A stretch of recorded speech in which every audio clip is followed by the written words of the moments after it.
Hi friends, कसे आहात तुम्ही सगळे? आम्ही तर मस्त बाबा. चला, आजच्या गोष्टीचं नाव सांगते तुम्हाला.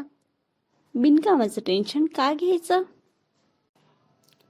आज तनू आणि समूह खूप गप्पा मारत असतात आणि गप्पा मारताना एकदम गहन कसला तरी विचार करत असतात की परवाच्या दिवशी जो प्रोग्राम होणार आहे आपल्याकडे, त्या प्रोग्रामला पाऊस पडला नाही तर छान होईल तो प्रोग्राम, किंवा लाईट नाही गेली तर अजून छान होईल.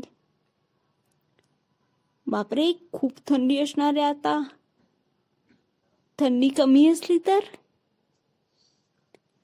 अशा तिन्ही गोष्टींवर समूह आणि तनूचं एकदम गहन डिस्कशन चाललेलं असतं. आतू काहीतरी तिथून पास होत असते. तेवढ्यात समूह म्हणतो, आतू प्लीज थोडी मदत कर ना आम्हाला ना खूप सारं टेन्शन आलं.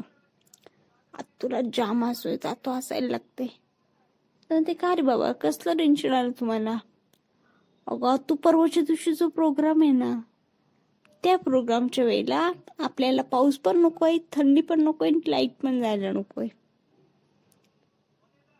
आतू शांतपणे बसून घेते समूह आणि तनू शेजारी, आणि मग आतू सांगते समूह आणि तनूला की बेटा, जी गोष्ट होणार आहे, 2 दिवसांनी होणार आहे, तिच्याविषयी तुम्ही आत्ताच का विचार करताय? ते अरे तुम्ही टिल्लू एवढे लहान आहात, तुम्ही का विचार करताय?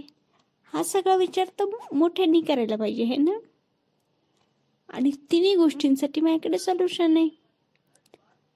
पहिली गोष्ट ही की आपण मुळातच ह्या तिन्ही गोष्टींचा विचार नाही केला पाहिजे.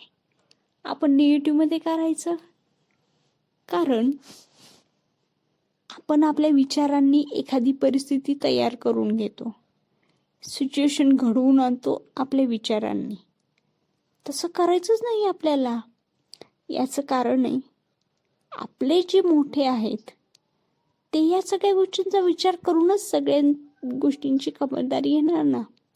जसं पाऊस येणार तर त्यांनी ऑलरेडीच तो प्रोग्राम एका हॉलमध्ये ठेवला आहे, म्हणजे काही प्रॉब्लेमच नाही आहे.